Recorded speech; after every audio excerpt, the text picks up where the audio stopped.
Petrol pump मालिक सालिग्राम हत्या व लूटकांड मामले में अहम आरोपी व हत्यारे को पुलिस ने किया गिरफ्तार।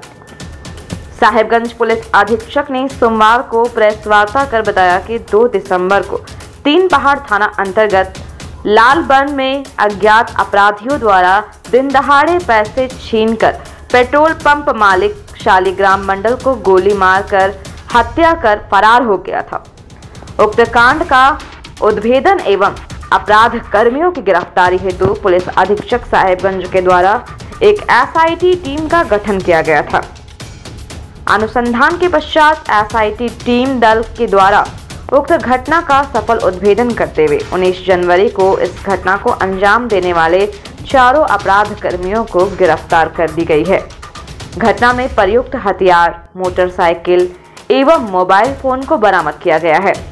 इन अपराध कर्मियों द्वारा डांगा थाना क्षेत्र में भी लूट का अंजाम दिया गया था, जिसका कांड संख्या 110/24 आमझोड़ तालझारी सीमा के पास दिनांक 30/10/2024 को 1,44,000 रुपए की लूट की गई थी में अपनी संलिप्तता स्वीकार की गई है।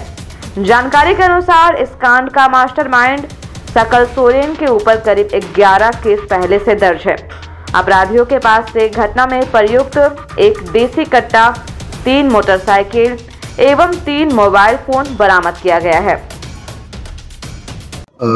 दिनांक 2 दिसंबर 2024 को 3 पहाड़ थाना क्षेत्र में शालिग्राम मंडल जी के साथ लूट और उनकी हत्या की वारदात हुई थी, जिसका सफल उद्भेदन साहिबगंज पुलिस द्वारा कर लिया गया है। उस हत्याकांड के उद्भेदन के लिए अनुमंडल पुलिस पदाधिकारी राजमहल श्री बिमलेश त्रिपाठी एवं अनुमंडल पुलिस पदाधिकारी बड़ौरवा श्री नितिन खंडेलवाल के नेतृत्व में एक बड़ी टीम बनाई गई थी। उस टीम ने बहुत गहराई से तकनीकी अनुसंधान किया, क्योंकि ये एक ब्लाइंड केस था जिसमें कोई एविडेंस हम लोगों के पास सीधे सीधे आया नहीं था। जहाँ पे घटना हुई थी वहाँ पे कोई सीसीटीवी कैमरा उपलब्ध नहीं था, प्लस हम लोगों को और तरह की दिक्कतें आई, परंतु इस टीम ने बहुत ही सफलतापूर्वक, बहुत ही गहराई से मेहनत करके उस पूरे कांड का उद्भेदन कर लिया है। इस कांड में शामिल 4 एक्टिव मेंबर्स को गिरफ्तार कर लिया गया है तथा घटना में प्रयुक्त बाइक तथा हत्या में प्रयुक्त हथियार को भी बरामद कर लिया गया है। इस तरह से ये साहिबगंज पुलिस के लिए एक बड़ी उपलब्धि है। मैं इसके साथ बताना चाहूँगा कि डांगा थाना में भी एक लूट की घटना हुई थी, जिसमें 1,44,000 रुपये की लूट हुई थी। वो 30/10/2024 को हुई थी। इसी गैंग द्वारा उस घटना में भी अपनी संलिप्तता स्वीकार की है। इसका मतलब है कि दोनों कांडों का उद्भेदन हो चुका है। सर, ये शुरू में हम लोगों को सभी एंगल पे हम लोग विचार करके ये कर रहे थे अनुसंधान, परंतु बाद में कालांतर में अनुसंधान में अब स्पष्ट हो चुका है कि एक लूट की घटना थी, जिसमें विरोध करने पर शालिग्राम मंडल जी की हत्या कर दी गई थी। ये कोई प्रॉपर गैंग नहीं है। 2-4 अपराधी मिलकर एक घटना के लिए एक गैंग बनाया और उसके बाद घटना को अंजाम दिया, पर इनमें से लगभग सभी का आपराधिक इतिहास है। जितने भी गैंग मेंबर पूर्व में जेल जा चुके हैं, उसमें सकल सोरेन जो इस घटना का मास्टरमाइंड है, उसके तो 11 कांड है उसमें, और अलग अलग कई थानों से वो जेल जा चुका है। इसके अलावा जितने भी अभियुक्त हैं सभी का कभी न कभी जेल गए हैं। सभी का एक लंबा आपराधिक इतिहास है। गोली किसने गोली चलाई थी? लखन टुडू ने गोली चलाई थी, जो दुर्गापुर का रहने वाला है। उसमें पुलिस बढ़ी और इसको डिटेक्ट करते हुए सब किया। सबसे पहला इनपुट हम लोगों को, जैसा आपको बताते हुए मुझे हर्ष हो रहा है कि पुलिस ने 18 किलोमीटर दूर तक और एक साइड से और 20 किलोमीटर एक दूर तक, चूंकि वह इलाका ग्रामीण इलाका है, वहाँ पे सीसीटीवी कैमरे बहुत रेयरली अवेलेबल है।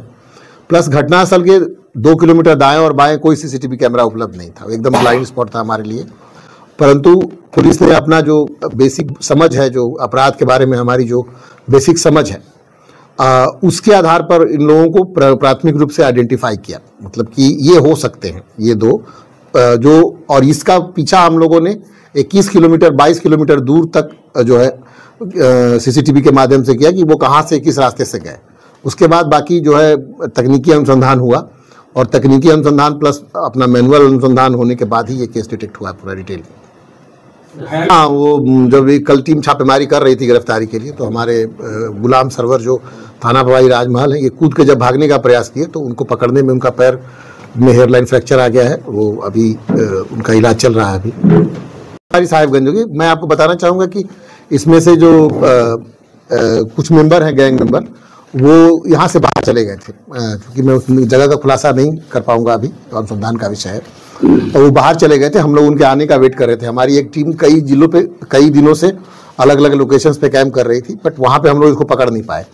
जब ये ट्रेन से यहाँ आ गए वापस, तब हम लोगों ने यहाँ पे जब अलग हुए तब हम लोग इनको पकड़ पाए। अभी हम लोग जांच कर रहे हैं उस पर, सिर्फ इनके कहने पर नहीं होगा हम लोग, लेकिन मुख्य रूप से यही 4 लोग थे जो घटना में एक्टिवली इन्वॉल्व थे। कामयाबी घटना हो जाने के बाद पकड़ना अपने स्तर में एक सेटिस्फेक्शन तो देता है, बट कामयाबी पर से इसको नहीं कह सकते हैं, क्योंकि घटना नहीं होती तो ज़्यादा अच्छा लगता मुझे, लेकिन घटना हुई तो हम लोगों ने अपराधियों को सज़ा दिलाने के लिए जो प्रयास कर सकते थे गहराई से लगे रहे हम लोग, और उसके बाद इसको पकड़ पाए हम लोग। और हम लोग पूरी कोशिश करेंगे कि अपराधियों को कड़ी से कड़ी सजा दिला सके माननीय न्यायालय से। दोनों में मोडस ऑपरेंडी सेम था। बाइक भी जैसे घटना आए और जो अन्य जो कार्रवाई थी, जो उसको मोडस ऑपरेंडी कहते हैं, काम करने का तरीका सेम था।